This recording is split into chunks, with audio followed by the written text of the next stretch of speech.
بسم اللہ الرحمن الرحیم۔ نبی کریم صلی اللہ تعالی علیہ وآلہ وسلم نے ارشاد فرمایا اذا سرتک حسنتک، کہ جب تجھے تیری نیکیاں خوش کریں، فساعتک سیئتک، اور تیرے گناہ تجھے برے لگیں، تکن مؤمنا، تو سمجھنا تو کامل ایمان والا ہو چکا ہے۔ دوستو، اس حدیث پاک سے ہمیں معلوم ہوتا ہے کہ جب کوئی بندہ اچھا کام کرتا ہے، کوئی نیکی کرتا ہے، تو اس کو دل سے خوشی محسوس ہوتی ہے۔ اگر کوئی گناہ کرے تو اسے دل سے وہ گناہ برا لگے، یعنی اس پر اس کو شرمندگی ہو اور ندامت ہو، تو اس وقت بندہ سمجھ لے کہ میرا ایمان مکمل ہو چکا ہے، میں پورا کا پورا اسلام کے اندر داخل ہو چکا ہوں۔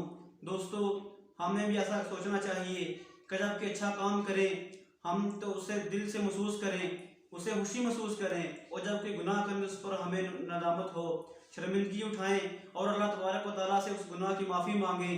یہ کیفیت ہمارے دل میں بھی ہونی چاہیے۔ دعا ہے کہ اللہ تبارک و تعالیٰ ہم سب کا حامی و ناصر ہو۔